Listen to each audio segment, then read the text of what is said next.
Donc, pour vous accueillir officiellement, pour commencer cette nouvelle année avec un programme qu'on a, qu'on offre avec euh, GICOR pendant plusieurs années. Mon nom, c'est Teresa Blumenstein. Je suis coordinatrice de cette coalition pour la justice euh, et nous sommes un groupe de 24 organisations qui sont accréditées auprès des Nations Unies pour représenter toutes ou beaucoup des expériences, des sagesses qu'il y a dans les congrégations religieuses de sœurs, frères, prêtres et beaucoup de partenaires laïcs. Je pourrais vous dire et je vais dire davantage plus tard dans cette session, mais c'était simplement pour faire une très brève introduction de moi-même, pour dire que je suis la coordinatrice de la Coalition pour la justice des religieux. Donc, ce qu'on va voir aujourd'hui, c'est ceci, c'est-à-dire qu'est-ce que c'est la coalition, les objectifs et le rôle des congrégations. Donc, on va parler de qu'est-ce que c'est la coalition religieuse pour la justice. On va parler aussi des objectifs du développement durable. C'est un cadre qui est central pour tous ces programmes. Et ensuite, on va parler un peu plus sur le rôle des congrégations religieuses dans le système des Nations Unies et les cadres des objectifs du développement durable. Mais avant de faire cela, on va commencer, comme on le fait toujours, avec un moment de nous mettre dans la prière comme une communauté spirituelle.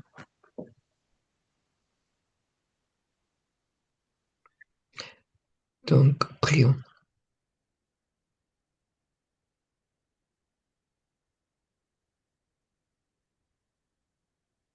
Dieu miséricordieux, que nos cœurs soient aujourd'hui en paix avec toi, alors que nous célébrons la rencontre de nos nombreux chemins et vocations.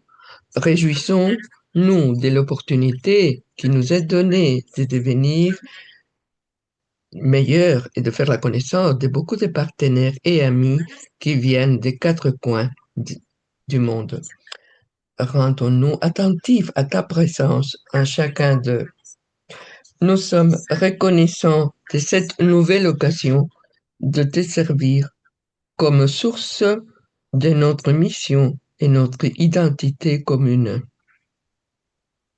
Nous sommes honorés de nous voir confier le service de la promotion de la justice sociale, économique et environnementale dans nos communautés locales et dans notre communauté globale.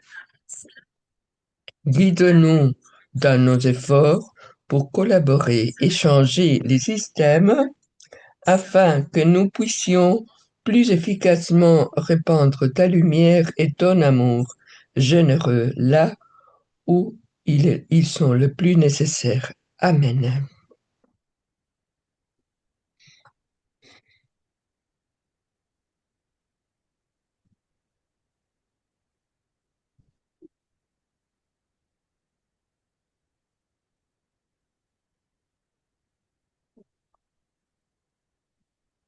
Et Maintenant, je voudrais accueillir tous ceux qui ne se sont pas présentés dans le chat ou conversation, ou si vous voulez les faire plus tard, en partageant votre nom, votre organisation, congrégation et votre pays.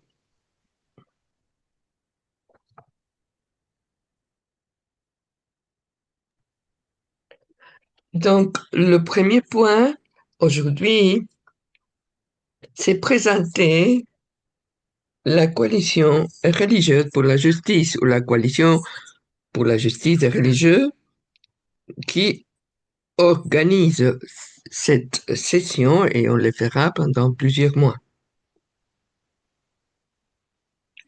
Et comme j'ai dit plus tôt, on est un groupe des 24 organisations religieuses catholiques qui sont accréditées auprès des Nations Unies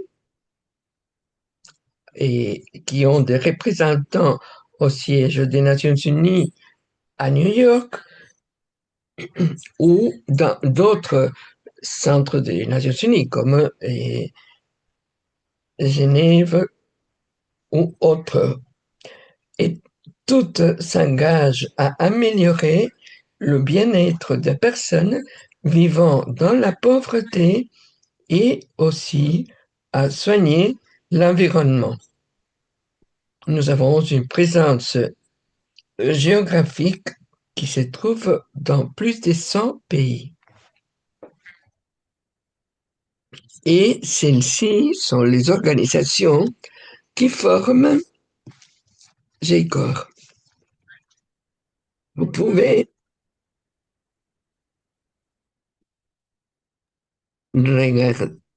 regarder peut-être si votre congrégation se trouve là. Il y a plusieurs organisations qui ont ou qui ont aussi une coalition avec un groupe, par exemple les Dominicaines, qui représentent et plusieurs congrégations dominicaines ou une anima internationale. C'est la même chose. Et même si votre congrégation n'est pas partie de cette liste, on est très content de vous accueillir maintenant parce que ça fait partie de la vision des GECOR de recueillir toute la sagesse et expérience des religieux dans euh, tout ce que nous faisons auprès des Nations Unies.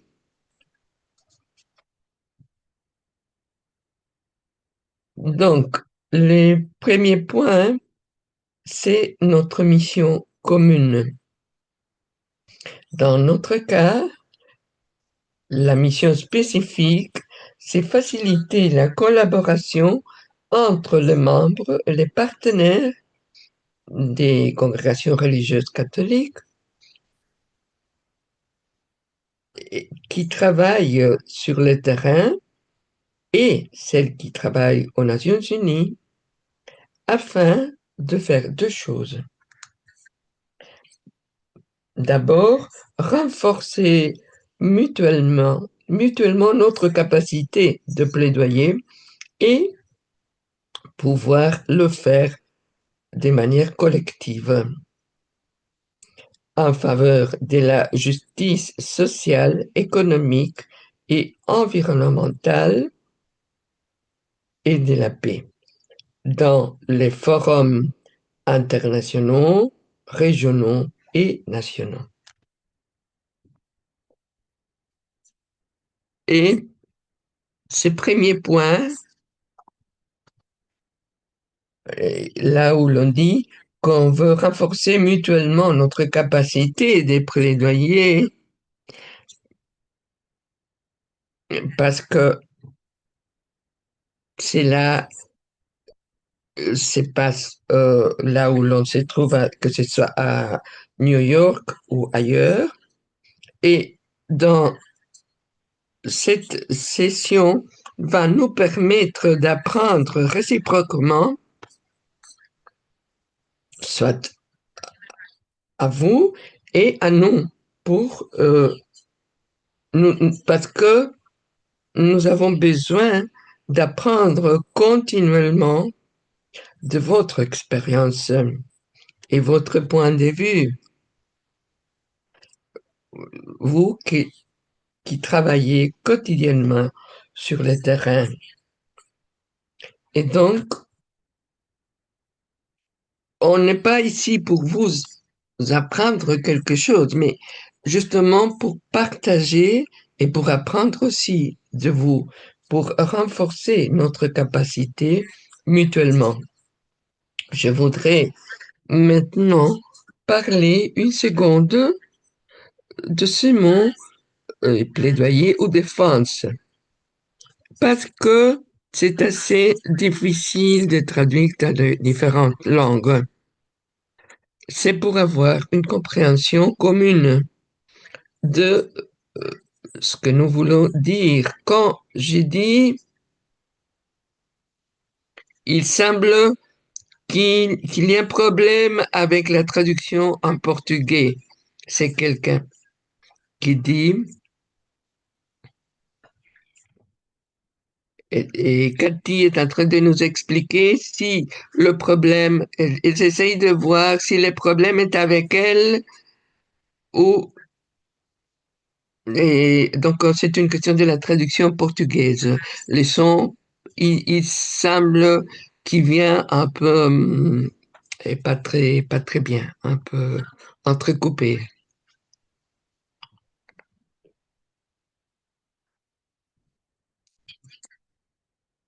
Et il y a toute une équipe derrière.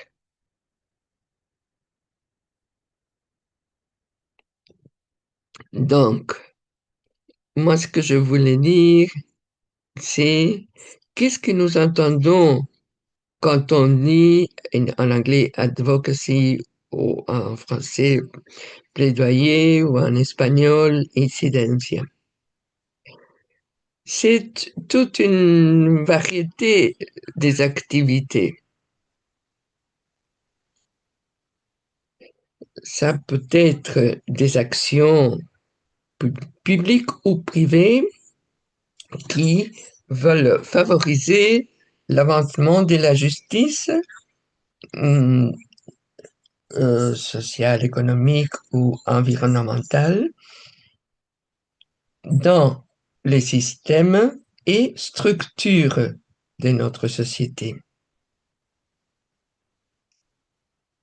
Et plus tard, on va voir des exemples des genres d'activités qui sont appliquées à tout ceci. Mais par exemple, on peut dire, par exemple, s'adresser à une communauté ou ses dirigeants politiques. Ça pourrait être rédiger des lettres ou élaborer des déclarations, participer ou organiser des rassemblements ou manifestations pour dénoncer une injustice avec l'objectif de faire face à l'injustice structurelle.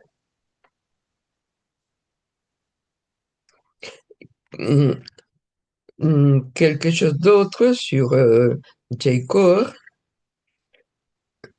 Il y a plusieurs manières d'être en contact avec nous, à part votre participation dans ces programmes. Il y en a d'entre vous ici qui ont une représentation auprès des Nations Unies et vous pouvez vous mettre en contact directement avec elles et vous pouvez, on a la liste des représentants et vous pouvez vous mettre en contact direct. Et plus tard, on va partager avec vous aussi cette présentation de sorte que vous puissiez trouver tous les liens que vous voyez là et tout ce qu'on a mis par écrit dans cette présentation. Et une autre manière de nous contacter, que c'est soit que votre congrégation ait une représentation ou pas, vous pouvez toujours contacter les bureaux de JCOR euh, et c'est tout près des Nations Unies. Moi, je me suis déjà présentée moi-même, Teresa Blumenstein, et je voudrais donner la possibilité à Cathy Garrison, qui est notre coordinatrice adjointe. Est-ce que tu veux dire un petit bonjour, Cathy? Merci. Euh, je- j'ai essayé maintenant, jusqu'à présent, de travailler pour vous aider à vous connecter. Il y a beaucoup de gens qui sont connectés. Et comme Teresa disait, je suis Cathy Garrison, coordinatrice adjointe de GECOR, et j'ai le privilège de travailler avec Teresa dans le bureau de New York. Et, et je travaille aussi dans les communications, nos bulletins et tout ce qui est communication et des ressources et dont on va vous parler plus tard. C'est un plaisir d'être avec vous. Merci.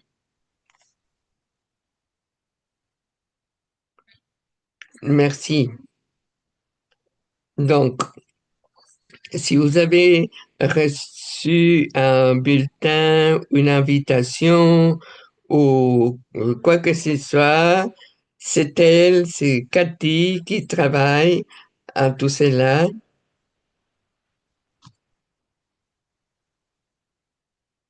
et qui nous offre constamment des informations.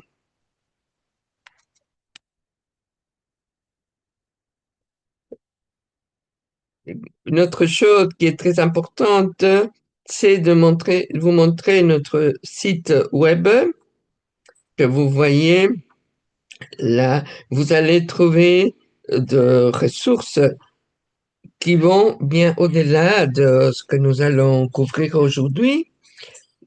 Comme vous voyez là, c'est jcor2030.org.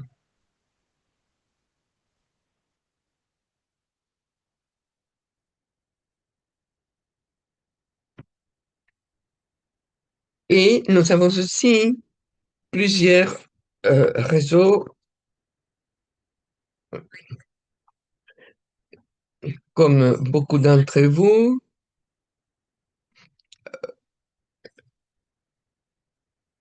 Nous l'employons beaucoup moins, c'est-à-dire que le mieux, c'est le site web pour avoir toute l'information. Mais nous avons quand même ces réseaux sociaux. Et maintenant, on va commencer avec la partie la plus intéressante, que c'est de voir pourquoi GCOR existe et comment les congrégations religieuses s'engagent auprès du système des Nations Unies. On pourrait penser que ce qui est politique, c'est séparé de notre domaine spirituel, pourrait-on dire. Donc, parlons d'abord de pourquoi les congrégations s'engagent-elles auprès du système des Nations Unies. Et donc, la racine se trouve dans l'enseignement social catholique. Je suis sûr que la plupart d'entre vous sont familiers et connaissent bien ces principes, ces thèmes, ces piliers qui forment l'enseignement social catholique et qui nous appellent à la conscience et à l'action dans plusieurs domaines. Cet enseignement nous appelle à être conscients de la dignité des travailleurs et les droits de tous et les responsabilités que nous avons pour défendre les droits des autres. Cela nous appelle aussi à une préoccupation et soin pour les pauvres, aux soins de la création du monde naturel et donc à être et soigner toutes les espèces de ce monde et aussi à la participation à la communauté et à former communauté, famille. Cela nous appelle aussi à reconnaître la dignité humaine dans toutes les circonstances. Et cela nous appelle aussi à la solidarité pour reconnaître que les souffrances des uns, c'est la souffrance de tous et que le bien-être de quelqu'un, c'est le bien-être de tous. Et de lutter jusqu'à ce que nous tous puissions vivre dans une situation de dignité. Et à partir de ce point, je voulais vous inviter à prendre, je voulais vous inviter à, à voir l'un des documents le plus importants qui a été produit par les Nations Unies, que c'est le premier document des Nations Unies, c'est la Charte des Nations Unies, où l'on décrit la mission des Nations Unies. Et nous allons voir qu'il y a des connexions très importantes entre l'objectif des Nations Unies et l'enseignement social qui nous guide, nous. La charte dit, nous, les peuples des Nations Unies, je m'arrête là pour dire le peuple. Depuis le début, les Nations Unies se reconnaît comme une communauté globale de peuples, personnes. Ce n'est pas une organisation de leaders politiques ou de leaders de business. Non, c'est un forum pour toutes les personnes et peuples du monde. Et ensuite, donc nous, le peuple des Nations Unies,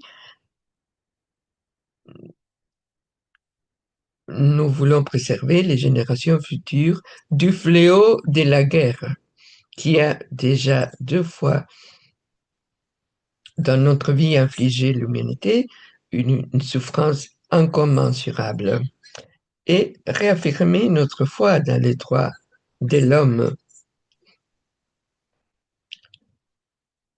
établir des conditions de justice et favoriser le progrès social et instaurer des meilleures conditions de vie.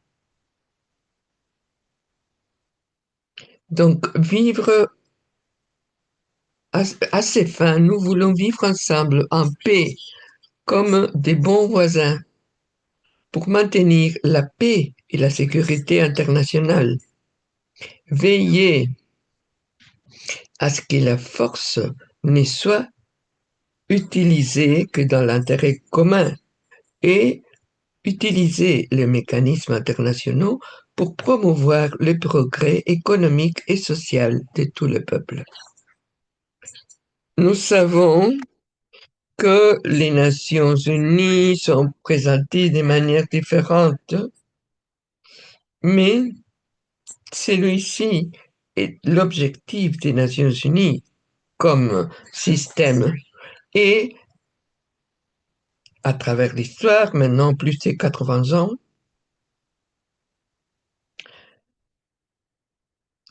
il y a beaucoup de cadres qui se sont développés pour rendre concrètes ces idées, pour les réaliser dans notre monde. L'un des plus importants, c'est les droits de l'homme universel.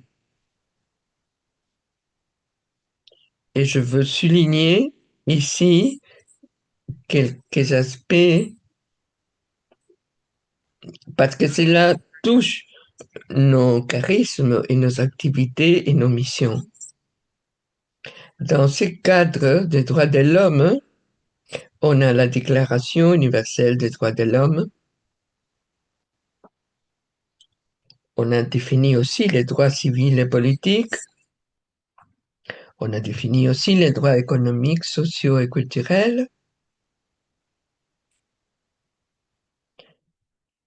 Et on a cherché à établir des systèmes qui éliminent la discrimination à l'égard des femmes, l'élimination de la torture, les droits des travailleurs, les droits des familles,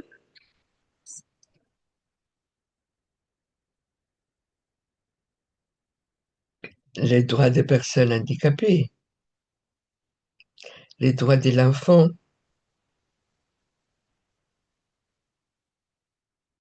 et un système de, pour éliminer la discrimination raciale.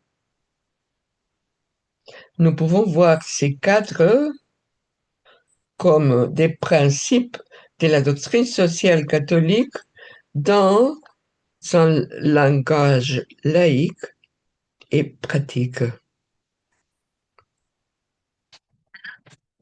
Un autre cadre qui a été élaboré par les Nations Unies et qui exprime vraiment le charisme, les activités, les missions des communautés religieuses, c'est ce qu'on appelle les objectifs du développement durable ou ODD. Si vous ne les connaissez pas, c'est l'agenda pour tous les systèmes des Nations Unies qui était adopté en 2015 et qui continuera à être central jusqu'en 2030.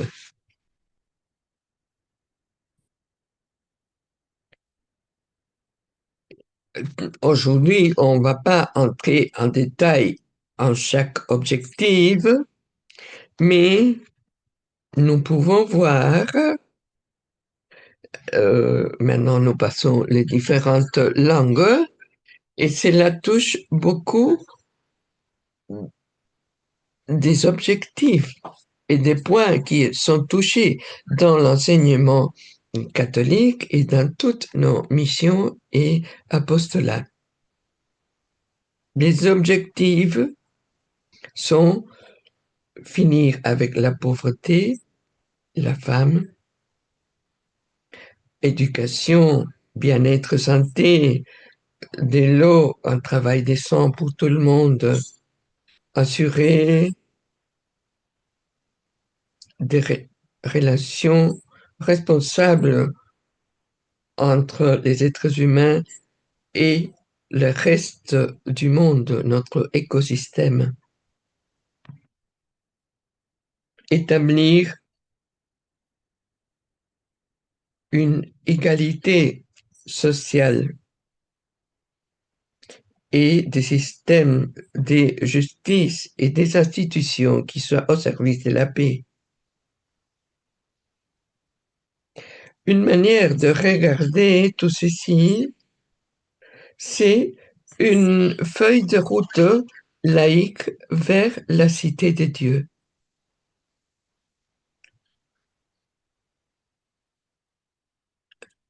peut-être on n'emploie pas ces langages dans nos communautés religieuses, mais c'est un langage qui nous permet de travailler avec des personnes d'autres horizons, d'autres religions, mais qui veulent travailler comme voisins, comme frères et sœurs dans le monde pour atteindre ces rêves communs comme personnes de bonne volonté.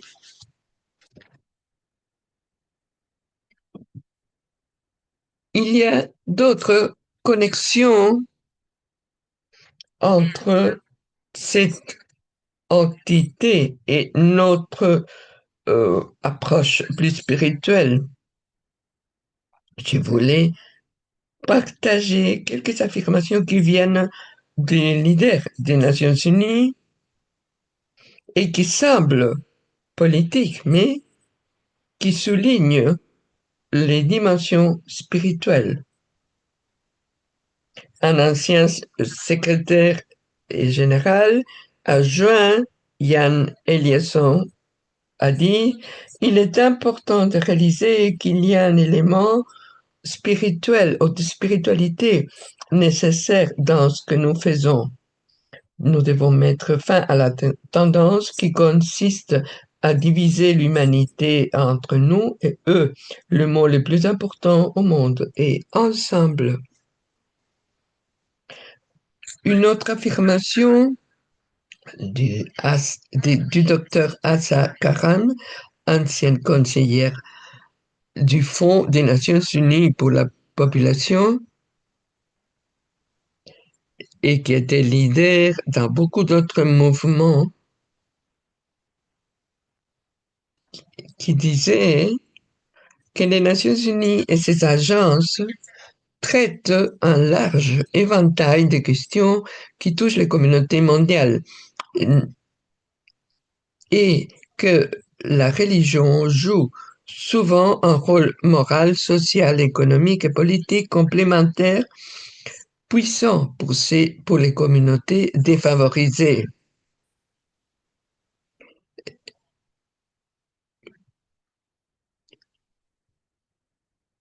Donc, parce qu'ils peuvent atteindre beaucoup plus de personnes que toutes les autres organisations. Et aussi, le docteur Matt Weidner dit que le rôle des Nations Unies exige la collaboration avec les leaders religieux et les communautés.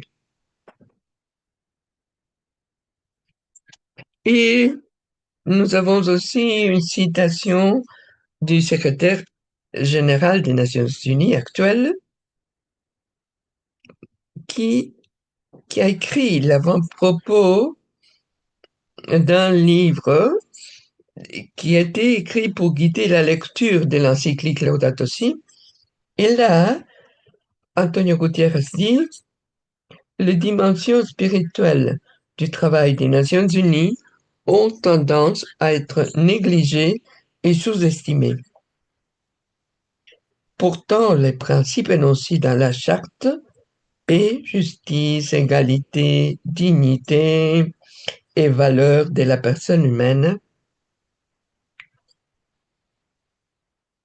cela fait écho aux enseignements de la tradition religieuse du monde et nous invite à réduire la souffrance humaine.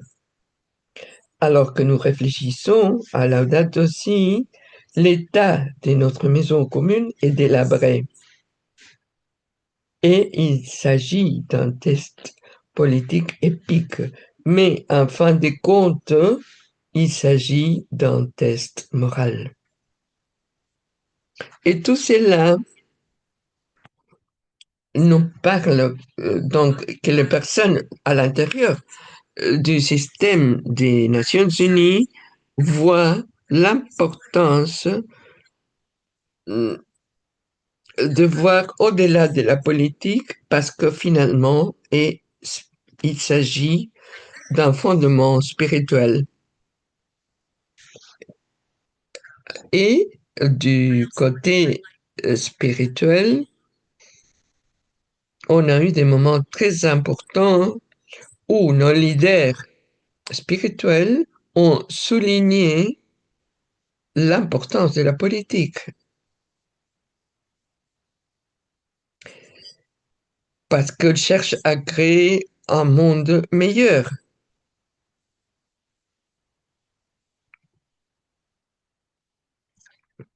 Par exemple, le pape François, dans l'encyclique Evangelii Gaudium, nous dit la politique, bien que souvent dénigrée, reste une vocation noble et l'une des plus hautes formes de charité, dans la mesure où elle recherche le bien commun. L'ouverture à la transcendance, l'ouverture à la transcendance peut faire naître une nouvelle mentalité politique et économique qui contribuerait à abattre les murs de séparation entre l'économie et les biens communs de la société. Un autre exemple, dans l'idée spirituelle qui souligne l'action politique, ça vient du pape Benoît XVI, et dans le texte de Deus Caritas Est, qui nous dit l'Église ne peut et ne doit pas rester en marge de la lutte pour la justice. Elle doit jouer son rôle et doit réveiller l'énergie spirituelle sans laquelle la justice ne peut prévaloir et prospérer. Je veux le répéter. Sans l'énergie spirituelle, la justice ne peut prévaloir et prospérer. Nous devons nous efforcer à ouvrir les esprits et le cœur aux exigences du bien commun, parce que cela est une question qui préoccupe profondément l'Église.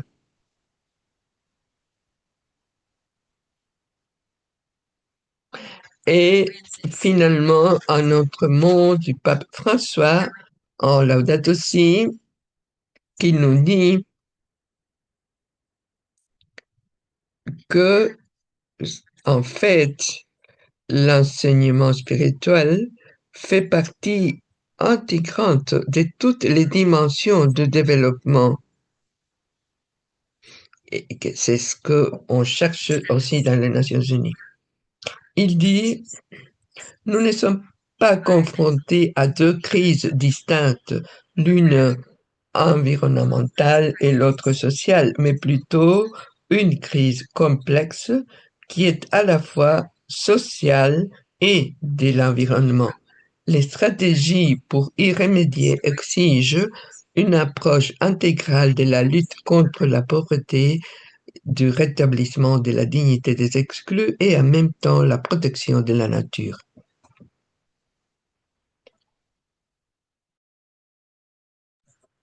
Nous allons avoir maintenant un moment pour faire une brève réflexion et pause. Mais avant de faire la pause, je voulais vous offrir une brève réflexion. Je vous invite à regarder de nouveau les objectifs du développement durable et vous demander, est-ce que vous voyez votre apostolat ici, au ministère? Est-ce que vous voyez le charisme de votre congrégation ici? Peut-être ça se trouve en plusieurs objectifs, ou peut-être c'est seulement un ou deux, mais regardons les objectifs et le monde que ces objectifs cherchent, et si nous voulons les rejoindre, les atteindre, Est-ce que vous voyez votre apostolat ici et les charismes de votre congrégation ici?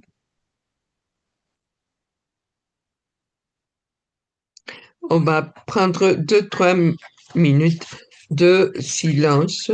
Je vais passer à travers les différentes versions en les différentes langues. Je vous invite à écrire soit pour vous ou dans le menu chat ou conversation quels sont les objectifs qui sont les plus connectés avec votre ministère, apostolat au charisme de votre congrégation.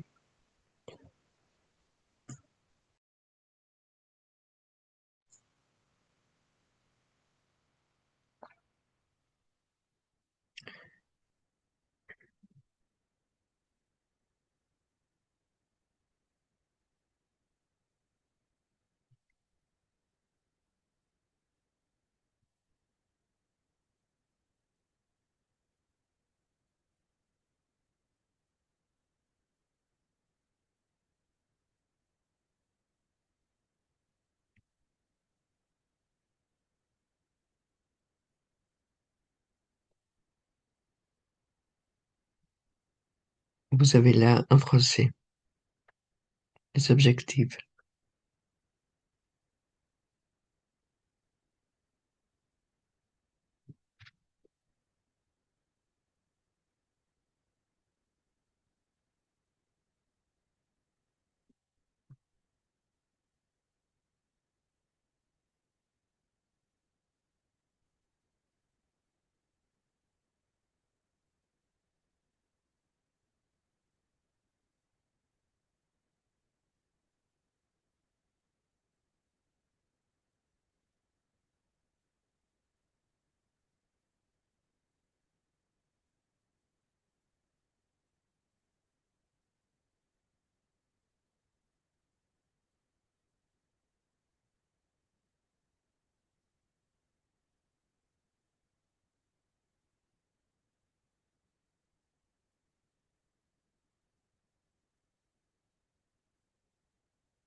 Je vois qu'il y a quelques-uns qui ont commencé à partager dans le menu chat ou conversation la relation avec leur charisme.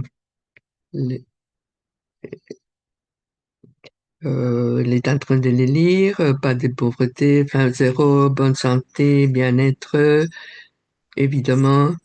Dans les premiers 6 objectifs, il y a beaucoup de points communs, beaucoup de charisme qui travaillent dans ce point-là, dans ces objectifs.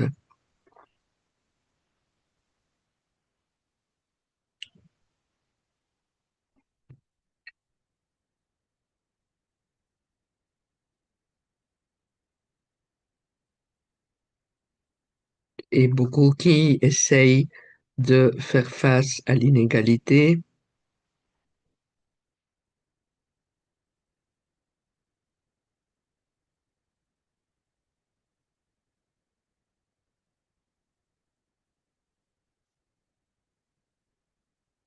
Donc, avant de continuer, pour parler de quelques aspects pratiques de comment travailler dans les Nations Unies, je voulais faire une pause pour vous donner la possibilité de poser des questions sur tout ce qui était présenté ou bien s'il y a quelque chose que vous voulez tout simplement partager en réaction à tout ce qui a été dit.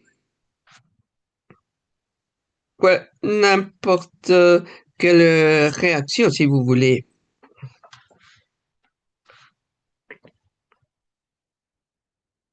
Et si vous voulez parler, levez la main et avec le menu réaction que vous trouvez aussi en bas de votre écran, souvent c'est avec un cœur qui dit réaction. Et là, vous allez, si vous cliquez, vous trouvez le menu lever la main. Et si vous avez la caméra ouverte, vous pouvez lever tout simplement votre main. Et autrement, sinon, vous pouvez ouvrir votre micro et dire votre nom, comme ça, on sait que vous voulez parler.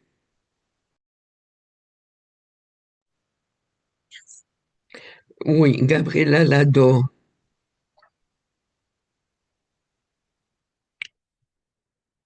Bonjour, merci beaucoup, Teresa. Pour moi, ce qui m'a touché, c'est c'est la relation entre le spirituel et le politique. Parce que souvent, quand les religieux essayent de parler dans des situations politiques d'oppression,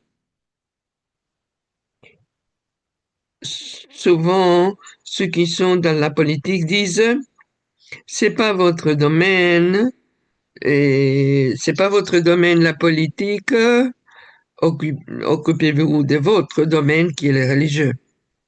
Et par- parfois, entre nous, on peut aussi se dire, non, nous devons être avec les gens.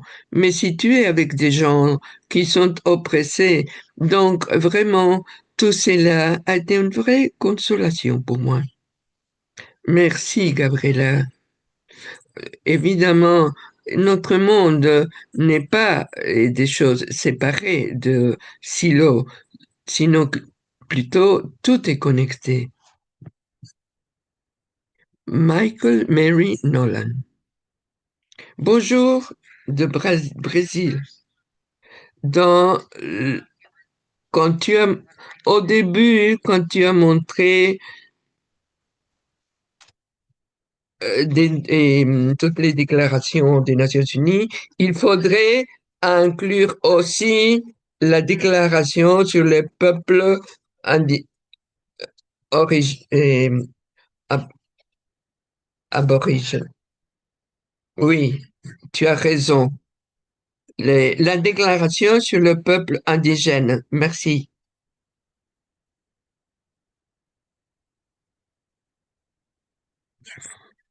Myriam Nkole.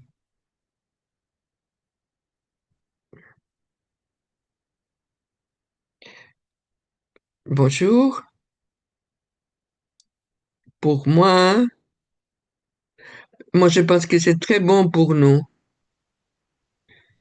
parce que il y a beaucoup de sujets que parfois auxquels nous ne faisons pas attention. Et tout ce qui a à voir aux droits de l'homme, hein,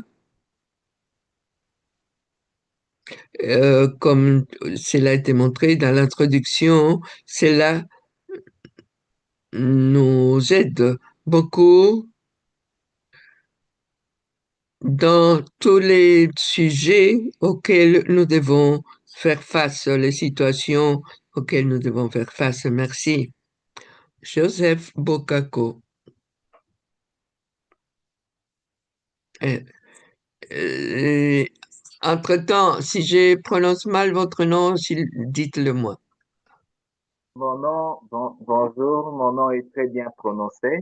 Je suis très content de, d'écouter que vous avez bien prononcé mon nom. Mhm. Donc, c'est depuis Kinshasa, au Congo, en République démocratique du Congo. Nous sommes très contents parce que, en réalité, euh, les objectifs rencontrent notre charisme, hein, notre charisme, notamment dans beaucoup de choses, dans beaucoup d'aspects liés au 0 degré de faim, donc la lutte contre la famine qui sévit notre pays et l'inégalité, la lutte contre l'inégalité de sexe, pour prôner l'égalité de sexe, notamment la parité, et aussi avec ce que vous connaissez à l'heure actuelle, notre pays est déchiré par de guerres et conflits fratricides à l'est du pays. Et nous sommes très contents euh, du rôle que joue l'Église au milieu du monde pour essayer de pouvoir pallier à différents problèmes qui minent et rongent notre pays. Et tout comme aussi au niveau africain, voire même au niveau mondial. Donc, je tenais vraiment à vous remercier pour cette opportunité de pouvoir prendre part à cette session de formation. Merci.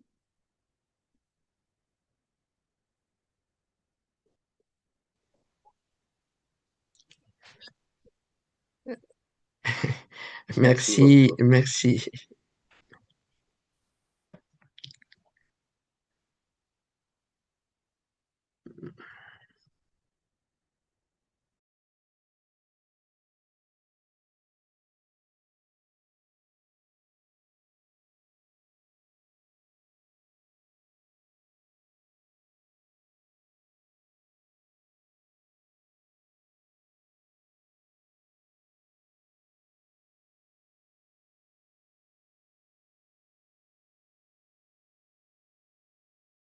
Est-ce que tu peux parler? Je n'entends pas bien.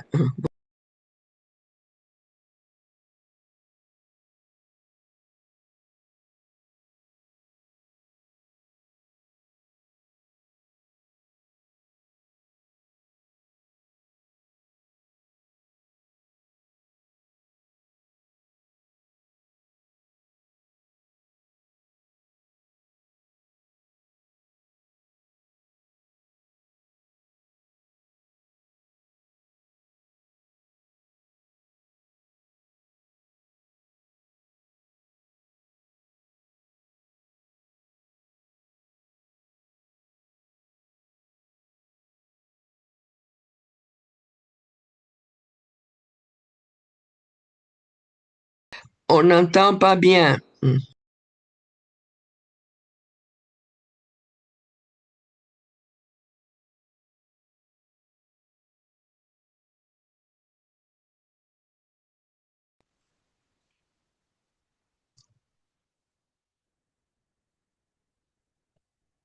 Merci. Jean-Paul Malou. Jean-Paul Malou. Le, le micro, il faut ouvrir le micro, Jean-Paul.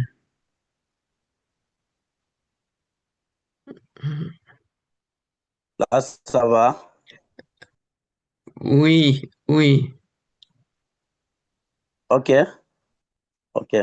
Mon intervention, c'est par rapport au thème, oui. Cette relation entre la spiritualité et le politique. Et je crois que dans l'histoire de l'Église, le Saint Jean-Paul II avait déjà relié la foi et la raison comme les ailes d'un oiseau. Et sans les deux, l'oiseau ne peut pas s'envoler. Mais les objectifs du développement durable visent le bien-être de l'homme, le bien-être de l'homme. Dans ces contributions, nous nous rendons compte que les textes sont tellement bons à lire et peut-être les actions sont encore agréables à voir, mais seulement qu'on se pose des questions. Comme mon prédécesseur venait de le dire, Joseph, nous sommes dans un pays où on nous parle de la guerre, on nous parle de l'aide humanitaire qui vient de par-ci, par-là. Mais il s'avère qu'à travers ces aides humanitaires qui arrivent, au lieu que ce soit pour sauver l'homme par rapport à la famine, mais ça devient aussi un couloir par lequel l'ennemi entre pour détruire encore la nature. Premièrement, la nature humaine et deuxièmement, la nature comme écologie. Parce que là où il y a la guerre, il n'y a pas vraiment la paix. Et s'il n'y a pas la paix, la nature aussi ne respire pas. Alors, Laudato aussi nous invite quand même à travers le pape François de protéger la nature. Mais la première nature, à mon avis, à protéger, ce n'est pas la forêt, ce n'est pas la brousse, mais plutôt l'homme.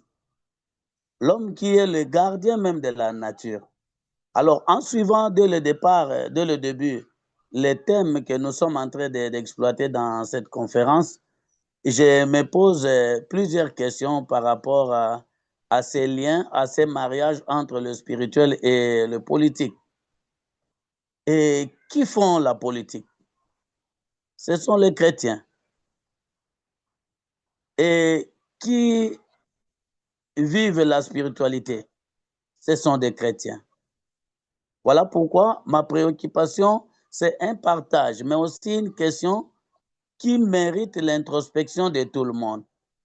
Si ce sont les chrétiens qui font la politique, mais pourquoi alors la guerre?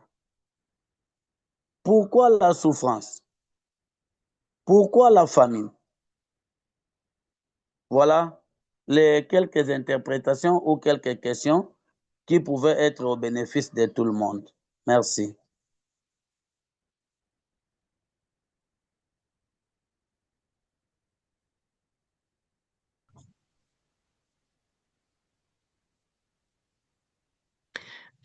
Merci.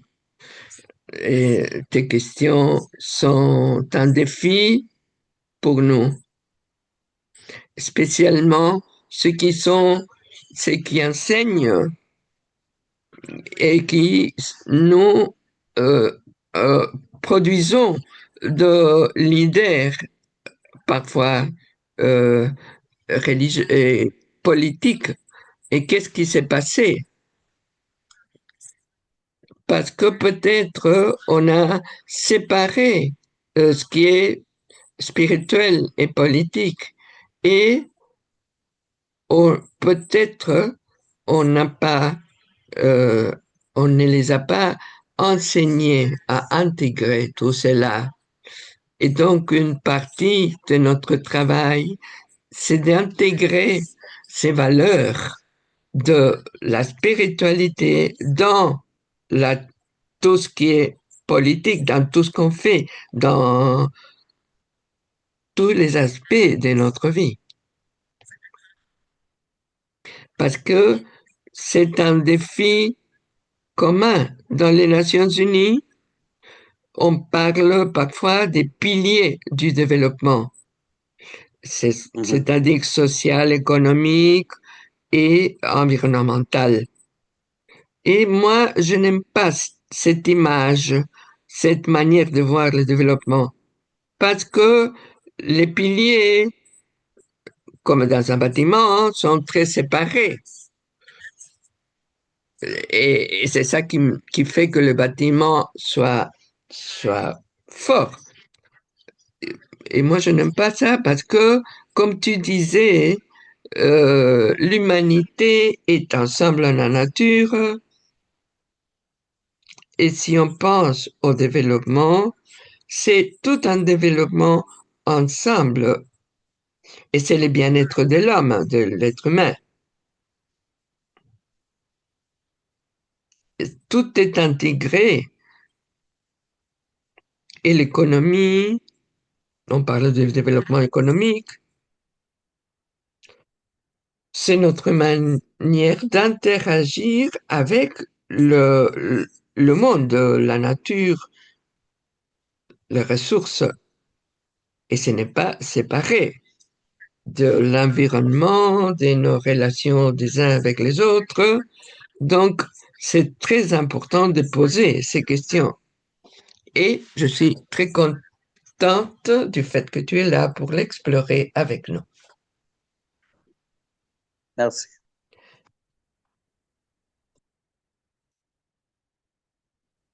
Est-ce qu'il y a une autre main?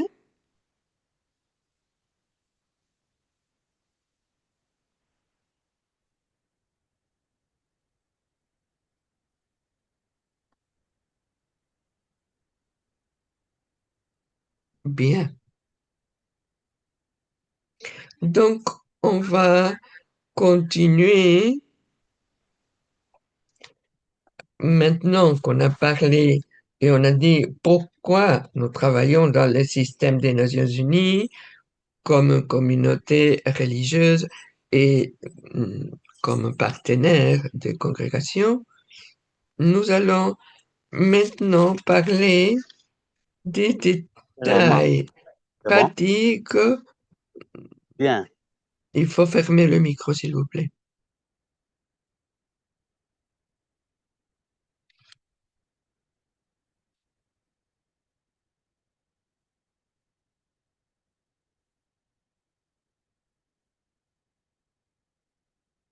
Ici, il y a une carte assez simplifiée du système des Nations Unies. Dans cette structure compliquée, il y a un processus d'accréditation pour les organisations non gouvernementales et en général, les congrégations ne pensent pas à elles-mêmes comme ONG. Mais dans les Nations Unies, c'est la catégorie sous laquelle on doit se présenter. On est ou bien membre ou représentant d'un gouvernement ou bien d'une ONG. Il n'y a pas d'autre catégorie. Nous, on est là comme des ONG. Et j'essayais ici d'illustrer comment on est là. La plupart d'entre nous, on est accrédité dans le Conseil économique et social, mais parce que nous ne sommes pas partie des Nations Unies, mais notre rôle, c'est d'être impliqué dans tous ces systèmes. Il y a comme 30 ONG qui sont accréditées qui représentent une ou plusieurs congrégations religieuses catholiques. Comme groupe, ces 30 ONG représentent plus ou moins 200 congrégations religieuses.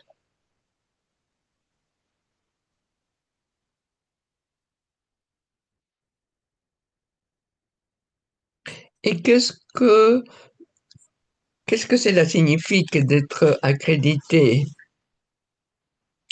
C'est qu'on peut participer dans certaines procédures des Nations Unies. Quelque chose qu'on peut faire, c'est faire des déclarations orales pendant quelques réunions et conférences des Nations Unies. On peut soumettre des déclarations écrites. On peut rencontrer de diplomates ou représentants des gouvernements. On peut participer aux conférences des Nations Unies. On peut parrainer ou aider pour les événements au sein des ou auprès des Nations Unies, formuler des recommandations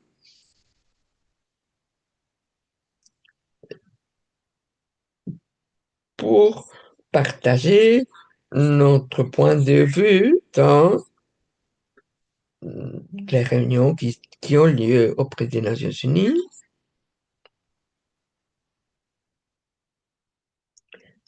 On peut aussi faire de recommandations formelles ou informelles sur de nouveaux accords des Nations Unies qui sont en cours de négociation.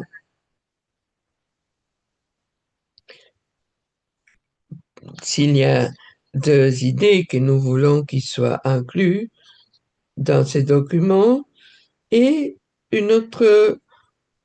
un autre aspect, c'est que nous pouvons soumettre des rapports ou des commentaires sur les progrès réalisés par les nations en matière de droits de l'homme et du développement durable, où souvent c'est présenté des rapports sur l'absence de ces droits de l'homme qui n'ont pas été protégés par le gouvernement.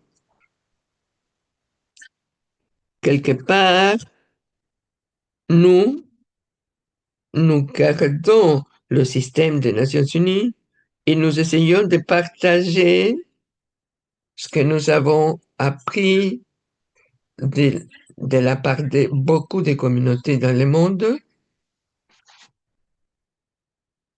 et de la part aussi des communautés vulnérables avec lesquelles nous travaillons et servons. Maintenant, jusqu'à présent, il y a eu des représentants religieux depuis des années et ils ont établi une, disons qu'ils ont une réputation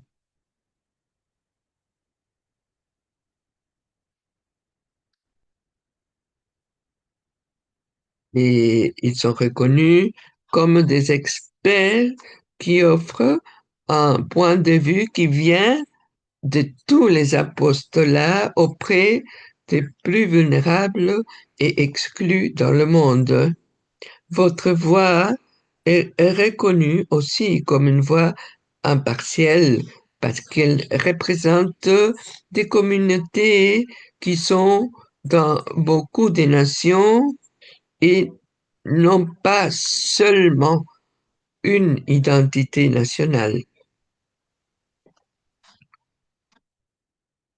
Votre voix est reconnue aussi comme très crédible par la manière de vivre votre vie, par la manière dans laquelle vous pratiquez vos valeurs et vous cherchez la dignité de l'homme, de l'être humain, et votre service, et à cause de votre service, votre voix est crédible et a un poids important.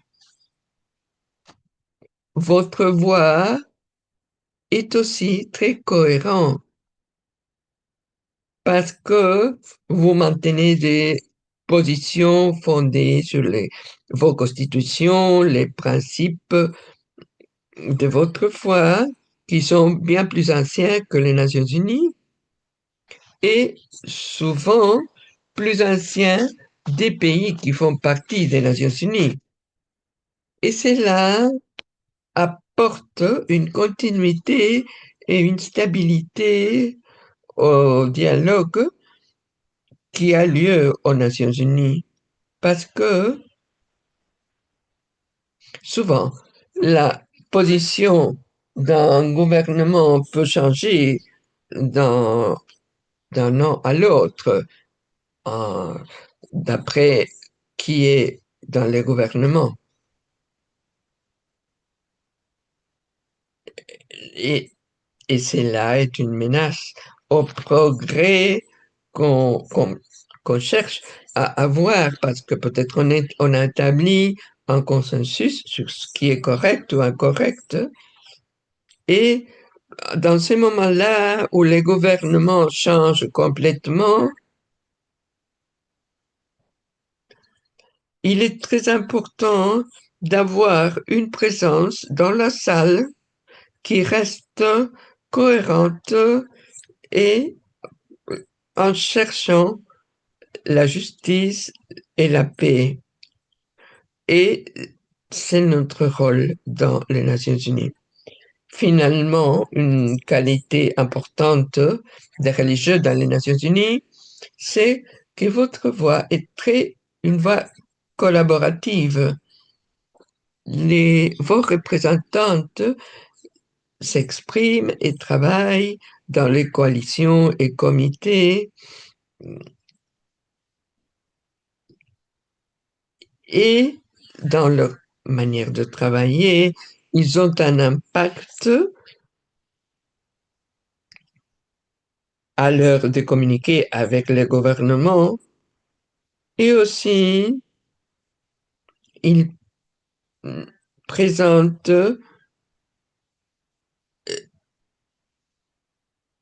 et ils expriment d'une certaine manière ce qu'ils veulent voir dans le gouvernement. C'est de donner la priorité aux objectifs communs et au bien commun plutôt qu'à la gloire, la réussite ou le contrôle des individus. Et ça, c'est pourquoi il est très important d'avoir votre voix quand on parle de justice et paix. Maintenant, juste pour donner une idée, ceci, c'est des coalitions où sont représentés des religieux.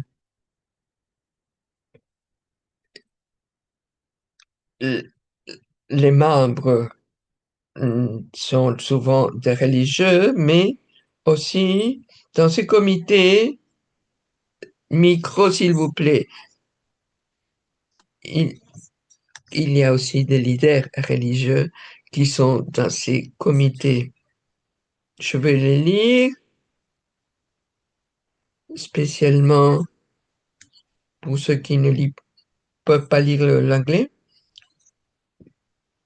Les comités où nous participons beaucoup sont des comités qui s'occupent du trafic des êtres humains, du développement financier, c'est-à-dire le, les ressources pour le développement, les groupes qui s'occupent des personnes sans toit,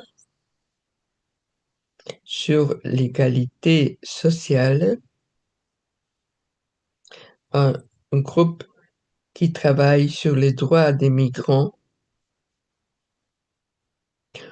un groupe qui travaille sur les droits des peuples indigènes,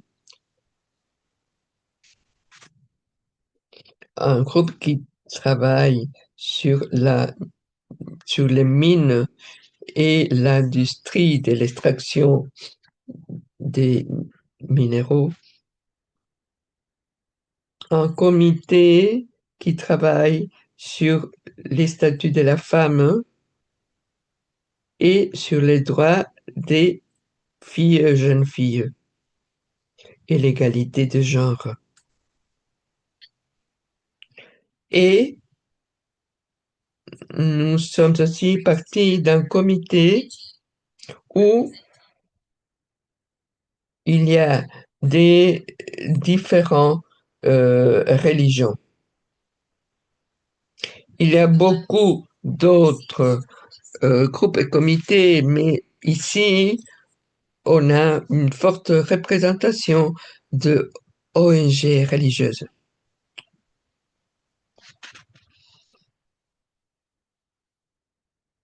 Je voudrais faire une pause parce que je sais que j'ai mis beaucoup d'informations et donc je voudrais faire une pause pour voir s'il y a une question ou besoin de déposer une question d'éclaircissement.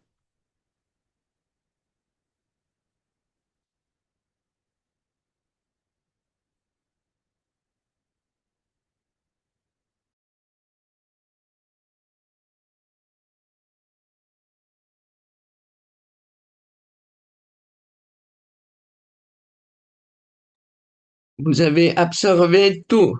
On va continuer.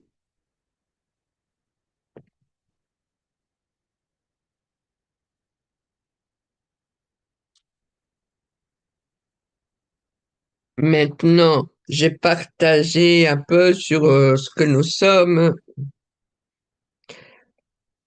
et notre représentation ici aux Nations Unies.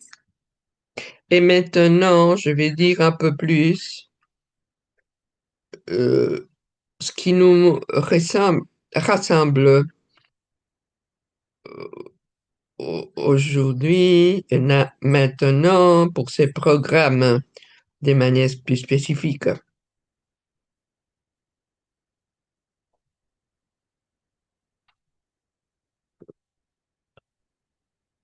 Quelque chose qui nous motive actuellement,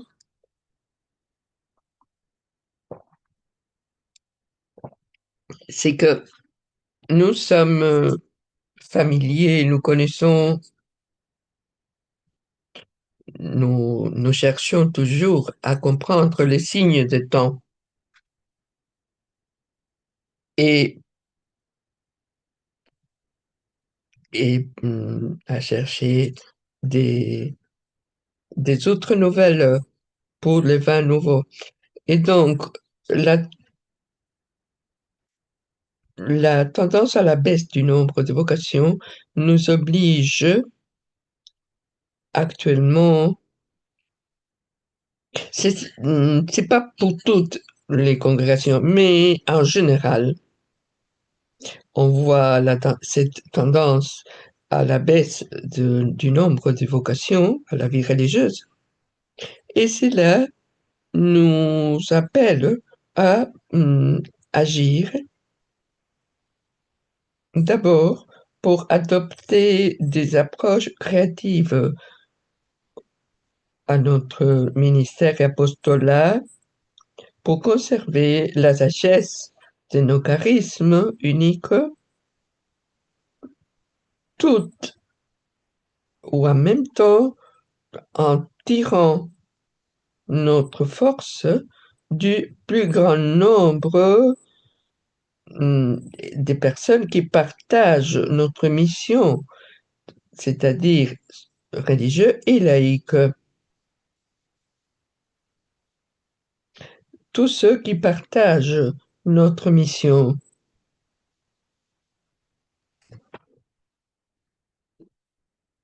et qui ont beaucoup à offrir.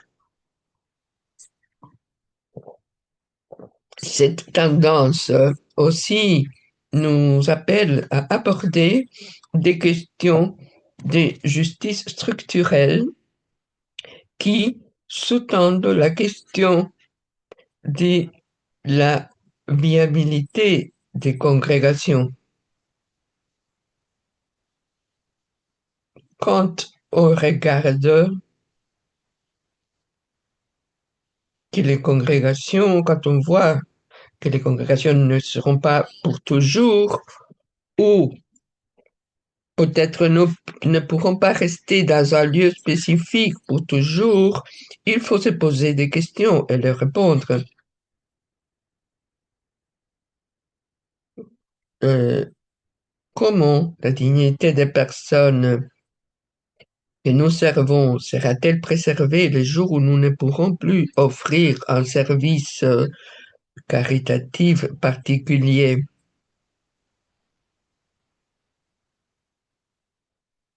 Et quel système pourra garantir la protection et le respect des droits de la communauté?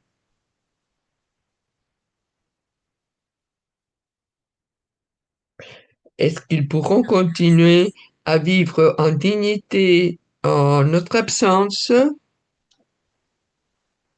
Fermez les micros, s'il vous plaît.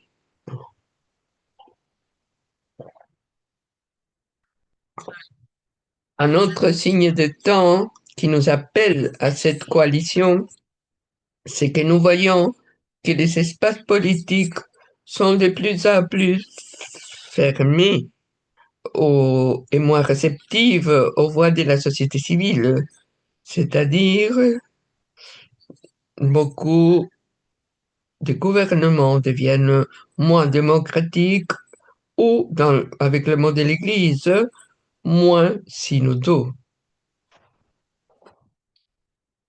Et dans ces circonstances, nous voyons la, la valeur de parler avec une voix organisée et unifiée.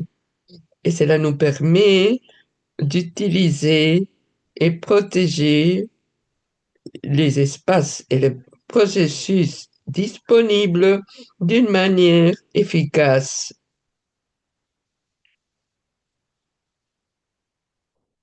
Justement pour préserver les opportunités pour les personnes d'un pays pour pouvoir dire leur point de vue lorsque les gouvernements parlent en leur nom. Un autre signe de notre temps, c'est les objectifs du développement durable qui ont été adoptés en 2015 d'une manière unanime, c'est-à-dire que tous les gouvernements du monde se sont mis d'accord pour dire que c'était une priorité et pour dire qu'on va essayer d'atteindre ces objectifs pour l'année 2030. Par cet agenda, les gouvernements se mettent d'accord pour réduire les souffrances humaines et de l'environnement. Et nous avons vu cela comme une opportunité et comme un appel à l'action pour toutes nos communautés religieuses, parce que ces objectifs sont très beaux, sont une expression de notre vision du monde, du règne et de la cité de Dieu, où tous puissent vivre en dignité, où la terre puisse exister sans l'interférence de l'être humain qui puisse la nuire. Et donc, les objectifs sont excellents et c'est quelque chose que nous voulons pour notre monde. Mais nous savons tous que c'est très beau et facile de mettre de beaux mots sur le papier et difficile de le rendre réalité. Et nous savons que, à moins que beaucoup de personnes soient à connaissance de cet agenda,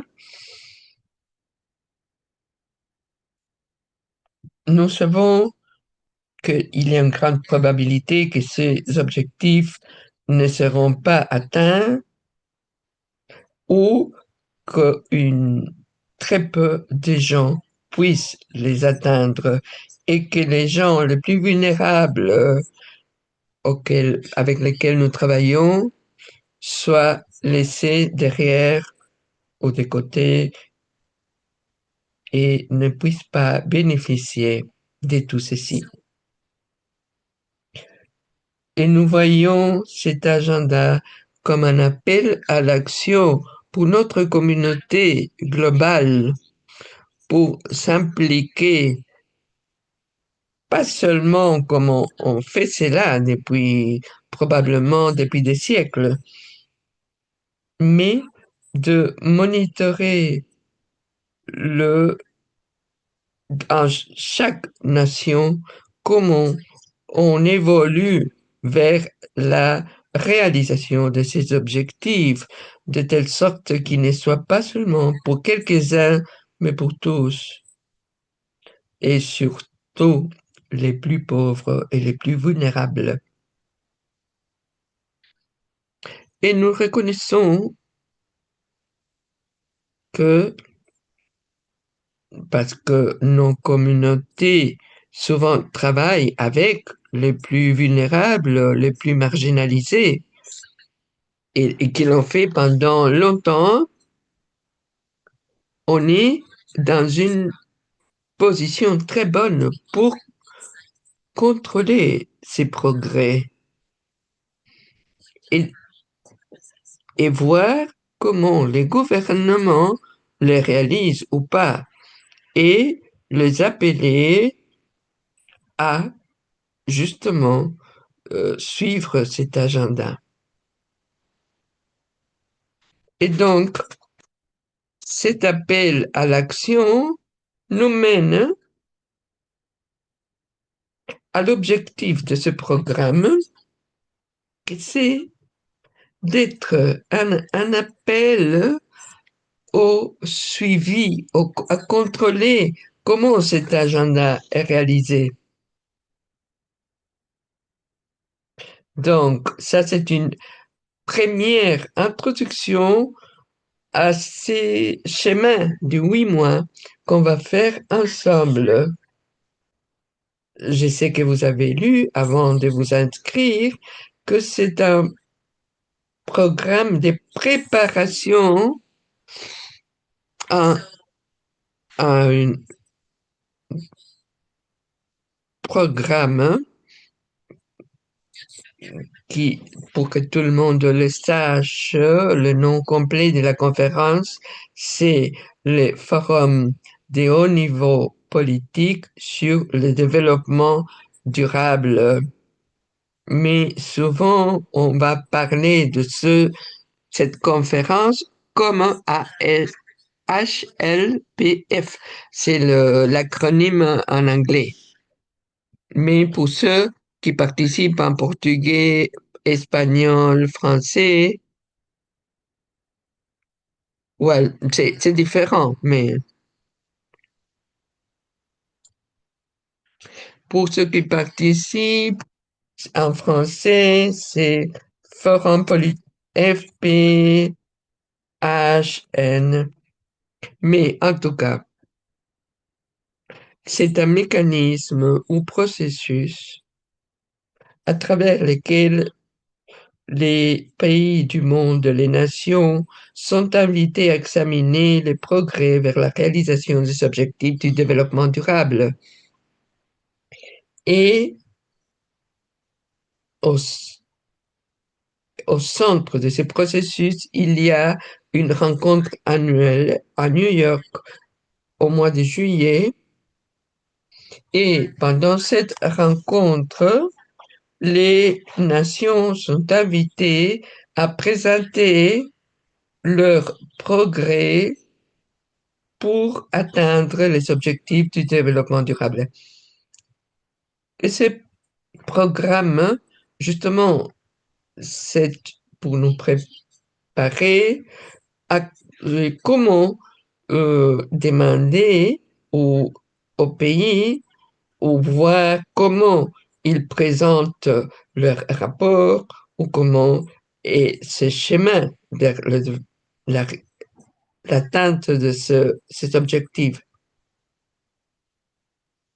Donc, nous aussi, nous sommes appelés à nous impliquer dans cette conférence et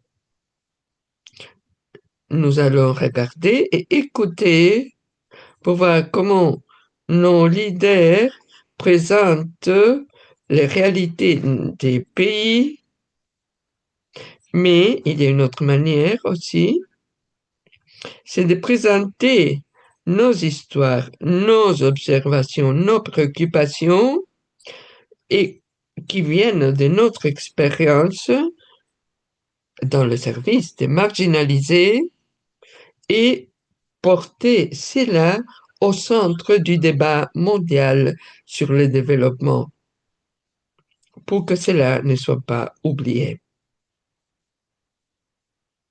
Voilà. Le dernier point d'aujourd'hui, c'est de voir un peu le point de la logistique pour nos programmes de cette année. Mais je voudrais faire une pause de nouveau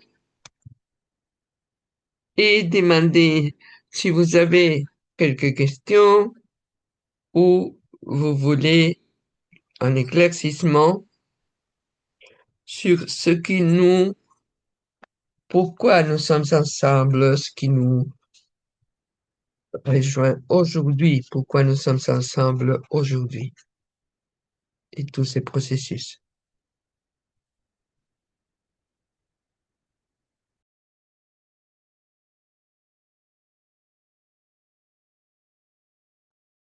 Bien, alors on va continuer.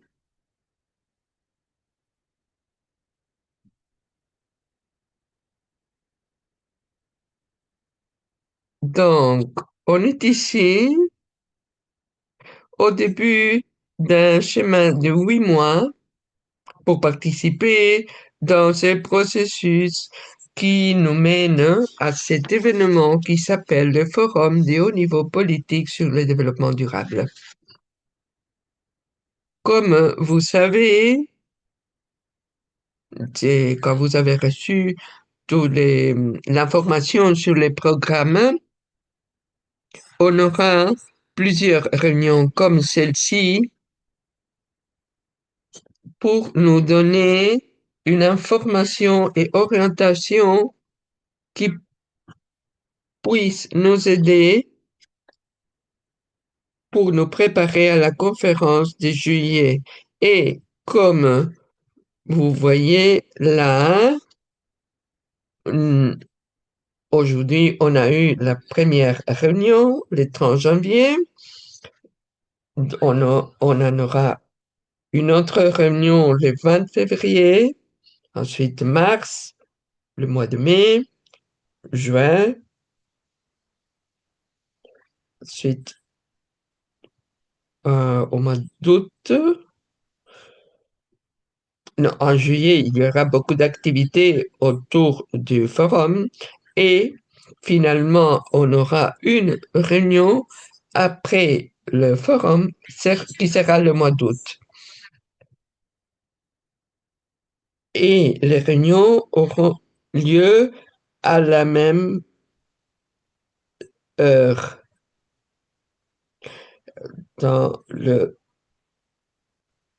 Ça dépend pour chaque pays quel est l'horaire, mais ça correspond au temps universel central à 14 heures.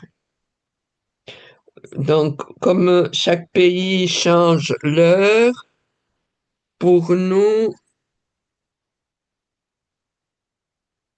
donc, je vais vous rappeler à chaque fois, mais on va garder le même horaire.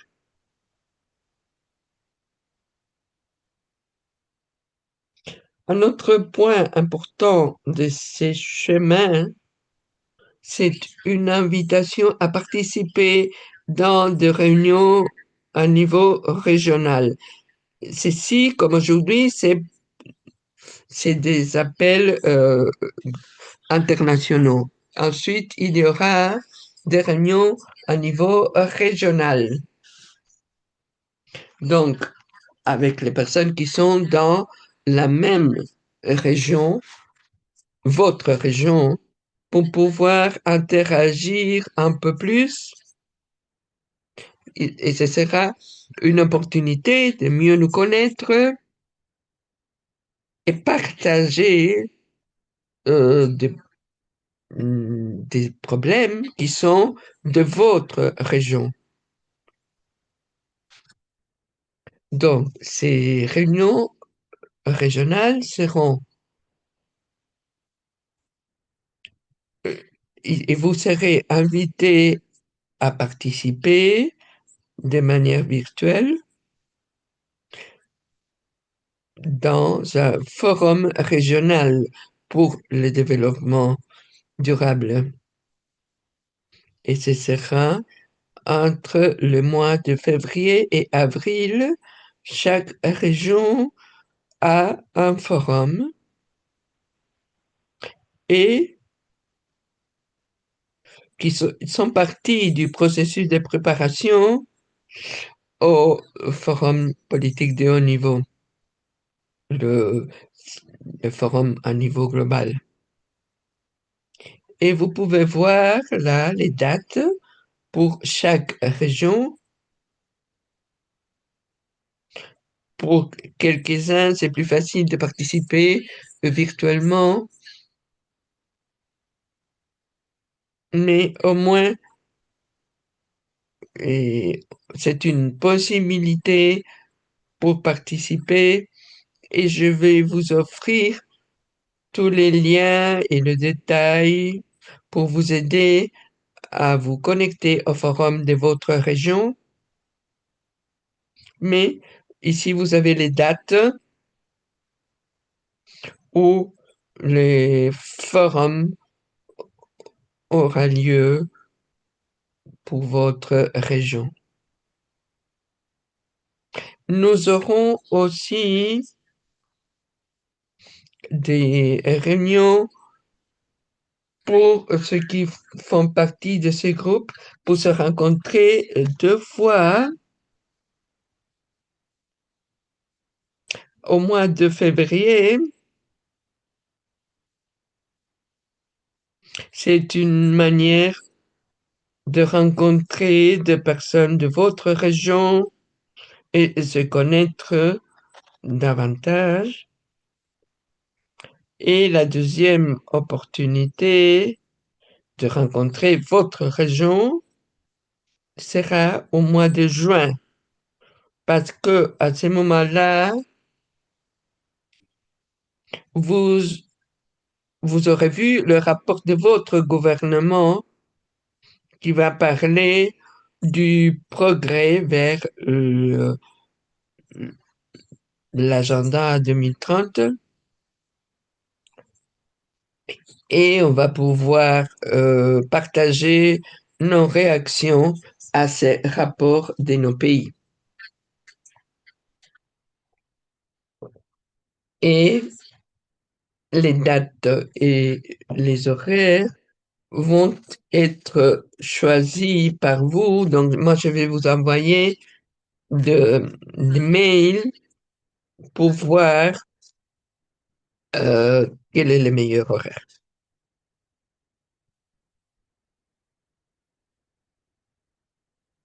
Une autre partie importante de ce processus sera et l'étude et réflexion entre les réunions ou les appels. Donc, comme j'ai dit, nous sommes en train d'enregistrer et on va vous envoyer la présentation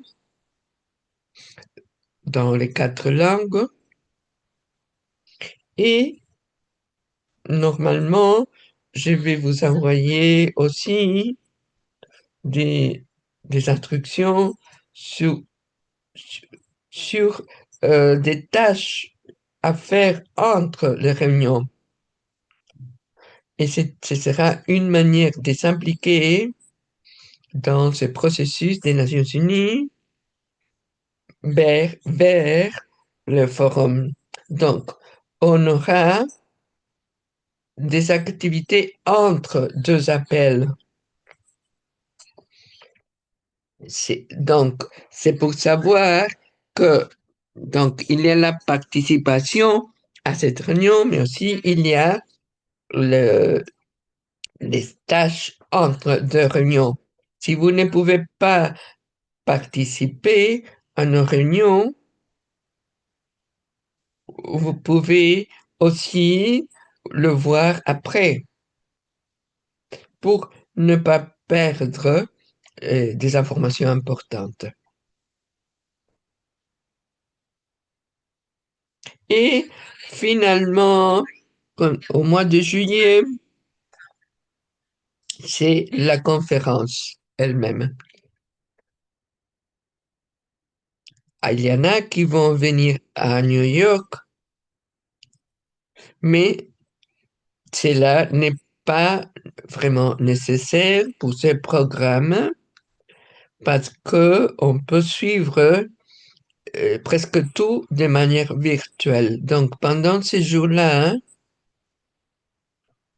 on, on va vous encourager à regarder le plus possible les séances du forum.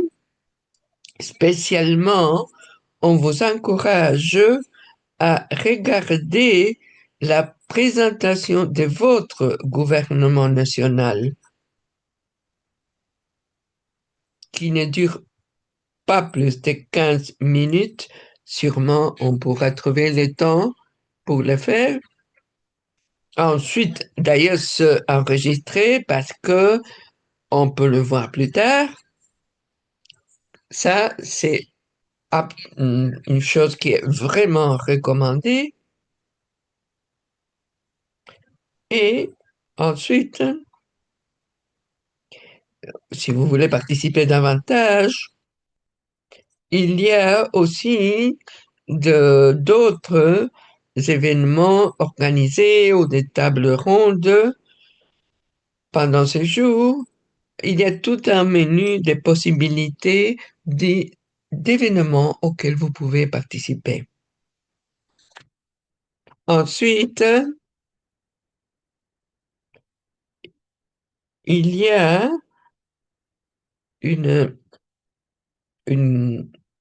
chacun d'entre vous va être appelé à participer dans un de laboratoires que nous allons faire du 27 au 31 juillet, qui sont 5 rencontres Zoom sur un objectif du développement durable qui font partie du forum de cette année. Donc, c'est 5 objectifs du groupe de 17 objectifs. C'est l'objectif 6, eau potable et pour tous, 7, énergie abordable, fiable, durable et moderne pour tous.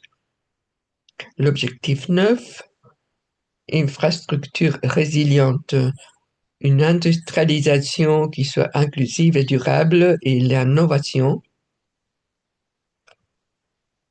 L'objectif 11, de villes et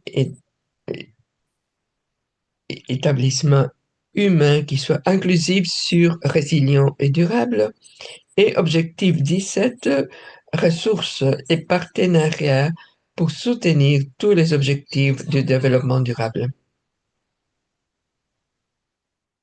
Et quand on sera plus près, je vais vous donner beaucoup plus de détails, mais juste pour vous donner un cadre général de ce qu'on va faire cette année. Pour participer dans ce laboratoire, on va vous demander d'offrir des remarques ou un exposé bref sur vos observations sur ces 5 objectifs ou votre expérience de votre pays sur ces objectifs ou une critique ou une bonne pratique d'un apostolat de votre congrégation sur ces objectifs. On va en parler quand on sera plus près, mais c'est pour vous donner une vision générale du chemin qu'on va faire cette année. Mais maintenant, nous allons voir les prochaines étapes. D'abord, quand vous allez recevoir la présentation d'aujourd'hui, vous allez recevoir aussi l'invitation pour la réunion suivante du 20 février et aussi surveiller votre boîte mail pour voir l'invitation à choisir une date pour une rencontre avec les autres délégués de votre région entre le 9 et 23 février.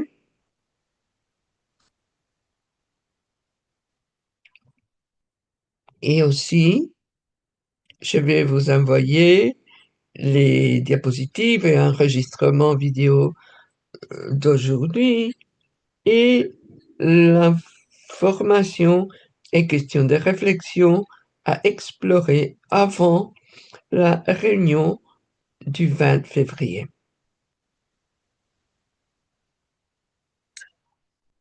Donc, de nouveau, je sais qu'il y a beaucoup d'informations ici, mais je vous promets de vous envoyer tout ceci par mail, de sorte que vous puissiez le revoir quand vous voulez.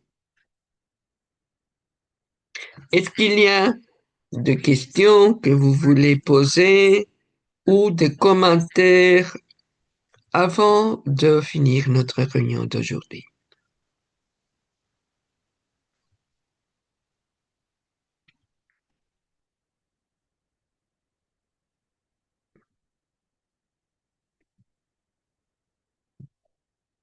Oui, Myriam, merci beaucoup pour cette présentation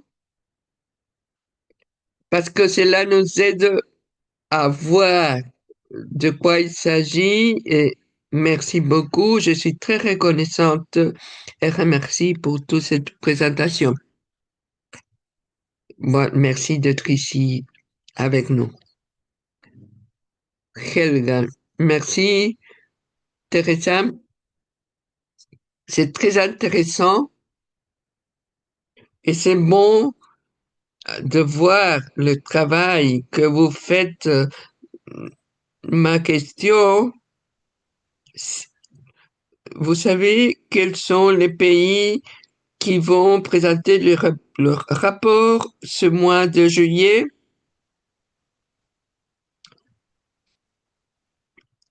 Tu veux savoir qui sont les pays?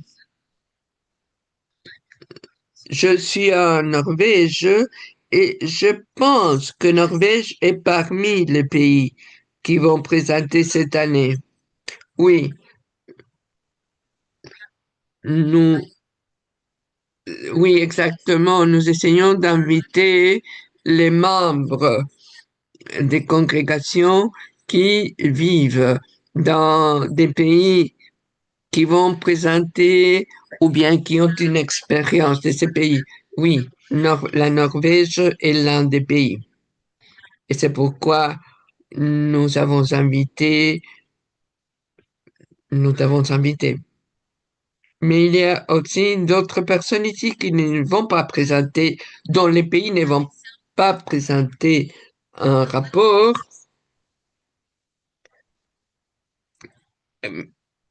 mais donc peut-être pour eux, et ce sera un peu moins interactif, mais nous voulons toujours offrir une information qui soit eh, importante et enrichissante pour vous tous. Maintenant, je, je voudrais maintenant vous envoyer un mail, un lien ici où l'on peut voir tous les pays qui vont faire une présentation cette année. Et c'est un lien qu'on va partager aussi avec vous par mail. Donc, si vous ne les prenez pas maintenant, ça n'a pas d'importance, on va vous l'envoyer par mail. Merci, Linda.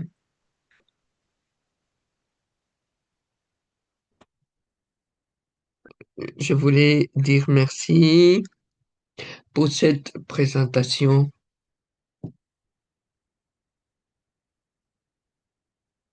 Merci. Merci, Linda. Et, mais on est beaucoup euh, qu'on travaille ici et qu'on prépare. Julia,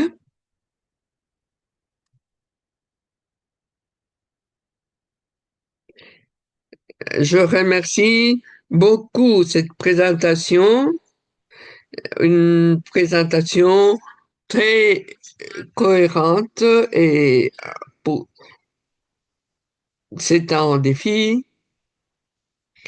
et aussi de voir la politique et la religion parce que nous sommes tous politiciens d'une certaine manière et nous devons mettre ensemble la religion et la politique qui n'est pas une politique de parti.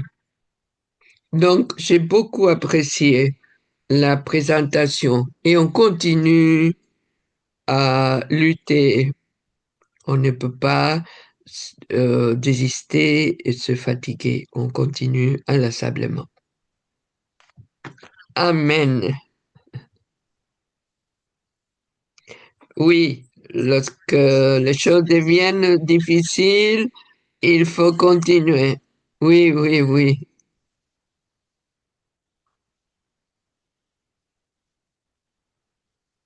Je ne vois pas d'autres mains, donc vous allez recevoir beaucoup de matériel. Regardez cela. Et je vais aussi créer un groupe WhatsApp pour tous ceux qui sont inscrits aujourd'hui, parce que souvent on voit plus vite le WhatsApp. Donc, je vais vous envoyer pour vous rappeler de réunions suivantes ou quand il y aura quelque chose de nouveau, je vais vous envoyer quelque chose sur WhatsApp et par mail de sorte que nous puissions suivre tout ceci. Je voulais remercier tous pour donner votre temps pour être ici. Je sais que vous êtes tous très, très occupés, que votre temps est précieux et je remercie pour donner de l'énergie à tout ceci, mais vous allez trouver que ça valait la peine pour pouvoir trouver de nouvelles manières pour contribuer à la justice et la paix. Donc, on se voit de nouveau le 20 février et entre-temps par mail ou WhatsApp. Et merci beaucoup à nos Anna, Gabriela, Vivian. Ciao. Thank you. Thank you. Thank you. Thank you, Teresa. Bye. Thank you. Merci beaucoup et à la prochaine. Thank you. Ciao.